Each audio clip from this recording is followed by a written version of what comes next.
It's time for Straight Talk, brought to you by Straight Talk Wireless. The Battle of Los Angeles. It sounds like a Hollywood movie, doesn't it? A blockbuster, probably directed by Michael Bay. Surely some big special effects, maybe even a monster. Who wins the Battle of L.A.? But as long as we're talking about movies and movie analogies, Hollywood, the one that works for me is the King versus the Ronin. You know what a Ronin is? Most of the guys working the show today didn't. Nuno's run the show, Pat's riding shotgun, and Cat is on the board. A Ronin was a samurai who didn't have a master. Either his master had fallen out of favor or on the wrong side of the law or lost his power, and his samurais, his guys, his soldiers, they were then rogue. They're able to do what they want. Take on empires, take on kings, take on dynasties. You got Ronan the Accuser in the Avengers movies. You got a movie that, I don't know what it was about. Tom Cruise, Last Samurai. I mean, hell, I don't even know what that thing was about. There was a movie called Ronin with Robert De Niro, and he was some kind of secret agent, assassin over in Europe. And a Ronin, I think, is what Kawhi Leonard is. I mean, think about me. Maybe he's a secret agent. Nobody knew what the hell he was going to do, right? No NBA insider saw this coming. He's a virtual GM. He constructed this deal, not just going to the Clippers, but getting Paul George out of Oklahoma City, making his own deals, not limited to the free agent market, looking across the NBA landscape. Who cares about contracts? You got 3 years left? Come on, PG-13. Join me to take down yet another dynasty.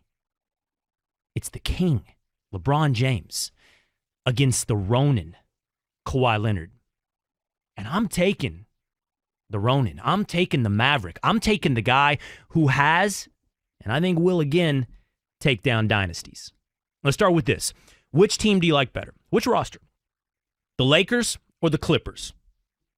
I heard Stephen A. Smith yesterday say that he thought the Lakers duo, LeBron James and Anthony Davis, was the best duo out of the two. It was better than Kawhi and PG-13, and I agree with that. In fact, yesterday on the Will Cain Show, I ranked my top 5 NBA duos. For what it's worth, it went something like this. After all the arguments were had, after all the hand-wringing and rebuttals and debate, at number 4, KD and Kyrie. And that's because of KD's Achilles injury and Kyrie's locker room presence. Brooklyn Nets got a nice duo, but it comes in 4th in this little debate. At number 3, Kawhi Leonard and Paul George. We need to see playoff P be playoff P. Before I put Paul George higher, I can't say Kawhi Leonard's going to carry this entire duo past what I know and what I've seen and what is proven and what has been the core of a dynasty, and that is at number 2, Steph and Clay. They've done it. I'm talking about what could be. I'll talk to you about what's been done. But at number 1, being somewhat inconsistent, and I acknowledge that, it is LeBron and AD. I agree with Stephen A. This is the best duo in the NBA. Versatile, 2 of the top 7 players in the league. But I don't think it's the best team. In the Battle of LA, when I take the Clippers roster and the Lakers roster, I'm looking at a well-rounded, deeper, defensive juggernaut with a better coach in the Clippers. Think about this. You got, of course, Paul George, Kawhi Leonard, and Pat Beverly, who won't make eye contact with LeBron when he sees him in Las Vegas at the Summer League. Dude is locked in. And that's going to lock down some teams. You got Landry Shamet still. You got a second unit with Lou Williams and Harrell that can come off and run pick and rolls, and you got the better coaching staff. That against what? Yeah, I like Danny Green. I do. I like Kyle Kuzma. You know these guys? I know Danny Green had a nice season. You know these guys don't shoot the 3 that well?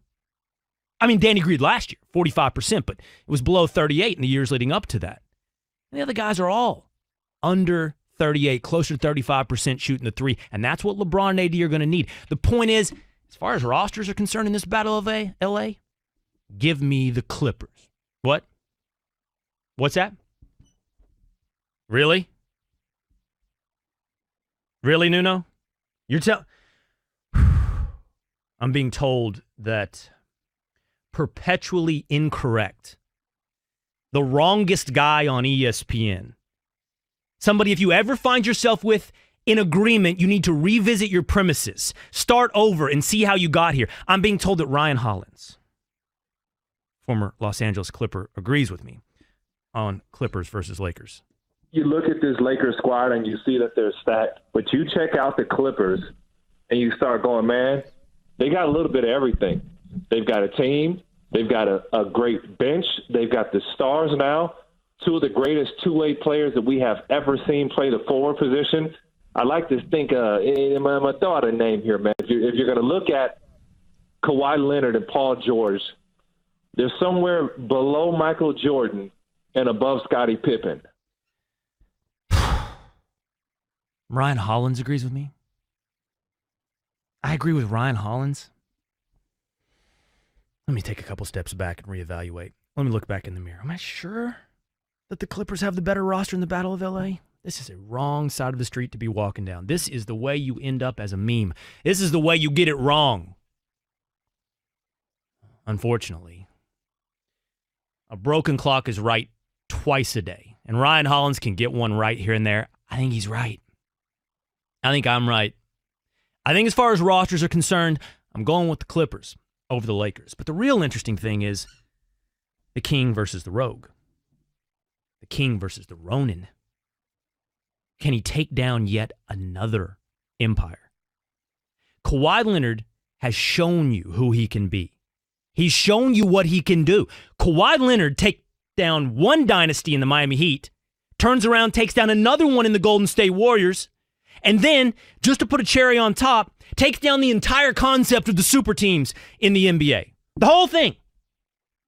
Takes it down. Look what we were on the verge of. We were on the verge of the extension of a foregone conclusion. We were on the verge of the idea that there's no unpredictability, no drama in the NBA. We're on the verge of knowing before the season start who was likely to win the title. We're on the verge of the Lakers super team. It would have gone, inherited from the Celtics, to the Heat, to the Warriors, to the Lakers. Kawhi Leonard, LeBron James, and Anthony Davis, give them it now. That's what we were on the verge of. But because Kawhi Leonard is not a follower, because Kawhi Leonard is not a joiner, because he doesn't want your super team, and why would he? He's taken down two. Because Kawhi Leonard is a creator, an assassin. Kawhi Anthony Leonard. Three names like any other assassin. Because he's some kind of CIA operative that nobody can read his intentions or his plans or see him before they've unhatched. Because he's, I don't know, a GM. He looked across the landscape, saw there were no free agents, realized the reality of needing a duo in the NBA to compete with the Anthony Davis, LeBron James world, to compete with the Kevin Durant, Kyrie Irving world, to compete maybe even with James Harden and CP3, or Ben Simmons and Joel Embiid, to compete with the new dawning of the dynamic duo age. He needed a running buddy. And there wasn't one in free agency. So he called up a guy with 3 years left on his contract. He called up Paul George and he said, let's do this. Force a trade. Let's go to the Clippers. Let's go to LA, but not to the super team. Let's reset the NBA. And he did. When's the last time you saw it with this competitive balance? When's the last time you went into a season going, I don't know, a third of the league? 10 teams? A third of the fan bases have a real reason to root for the outcome of the NBA season? You got Clippers fans, they're in. Lakers fans still have a shot. Sneaky, the Nuggets, by the way, standing pat, adding Jeremy Grant, Michael Porter Jr. getting healthy. The Nuggets need to be watched. The Jazz, the Rockets, the Blazers. Are we forgetting about the Warriors? By the way, let's get back to that in a moment because we have all, like Eminem said, forgot about Steph. And that's just the West. In the East, you could add the Bucks, the Sixers, the Celtics. That's 9 right there off the top of my head. That's 9 teams that you can make a good argument have a shot to win it all. And that's because of Kawhi. That's Kawhi's decision. That's Kawhi's GMing. That's Kawhi killing the super team era. You know who was into this? You know who is even more extreme than Kawhi? You know what I really like? I like Dame. See Damian Lillard the other day at Summer League, talking about everything that's going on, everybody joining up, super teams. Even more radical than Kawhi Leonard. Dame said, I'm not into this, man. I guess I'm old school. It's become huge because it's sometimes the coaches and the front offices, they don't have as much power as the players. You know, the players are so friendly now. I think in the past it was like, you know, Jordan probably didn't go out searching and trying to get guys to come join them. They was competing against each other. Now is, well, they got 3 stars on their team, so I know this guy and that guy. I'm going to try to get them to come to my team. So I think you see it a lot more now, where it's just players recruiting players is more powerful than a pitch meeting with the team. That's just what it is now, so it's a huge part of the game now. That's Portland Trailblazers guard Damian Lillard. By the way, more extreme than Kawhi Leonard, more old school. I need anybody. You're going to do it the way it was dealt. Play the hand that was dealt to him, see what he can do. He said more, by the way, sitting courtside, I think, with the Jump at Summer League. He said, just not who I am. I'm not a team-up type of person. You know what I'm saying? I've said it in the past, like I would almost just rather, if I'm going to lose trying to do it the way I'm doing it, I can live with that knowing that I really mean that. Well, that's what I prefer. But you ain't just saying, you lived it. Yeah, like that's really how I feel. Yeah. So, like, I don't think there's nothing wrong with what guys are doing. You know, when I see it, I kind of get excited about the challenge of it. I like it Damian Lillard's way the best. I like Kobe with the Lakers for 20 years. I like Dirk with the Mavericks for 20 years. I like Duncan with the Spurs for almost 20 years. I like allegiances. I like depth of connection. I like loyalty. I like being able to invest in a team. That's how I do it. My fandom, and I'm honest with you, Will Cain here filling in for Stephen A. You can normally catch me 3 to 6 Eastern on the Will Cain Show. I'm honest with you, man. I'm a fan. Anybody that's seen me on First Take or my own show knows, look, I'm Dallas. I was born and raised outside of Dallas. So that's what I was given. That was my birthright. My birthright was the Cowboys, the Mavericks, the Rangers, and the Texas Longhorns. What was your birthright? And by the way, your mom or your dad can brainwash you. That's the one caveat. They can give you some kind of, I know you're born in New York, but we're really Dallas fans. That's what I say to my boys. Live in New York City and think it's a suburb of Dallas. That's my boys wearing their Cowboys gear to school in Harlem. That's my boys. Just have to deal with the hand that I dealt with them. Just like Damian Lillard. That's how you do it. You deal the hand or play with the hand that was dealt to you. But if you're not going to do that, at least restore competitive balance, and that's what Kawhi Leonard did. That's what he did, man. He took down the Heat. He took down the Warriors. And now he's taken down the super team era. And I'm in on that Ronin. I'm in on that Empire Killer, that Challenger. I'm in on that being the second best way to do this. Don't join up. Don't become a super team. And that's why in the battle for LA, it's not just the roster. I'm going with the stepchild, the redheaded stepchildren of the NBA. I'm not afraid to go, obviously, Nets over Knicks, but Clippers over Lakers because I'm taking Kawhi over LeBron. I'm taking the rogue to take down the king. Kawhi's playing with house money. Whose legacy has more on the line? Who has more pressure? I mean, Kawhi has won 2 titles, 2 finals MVPs, and he's done it when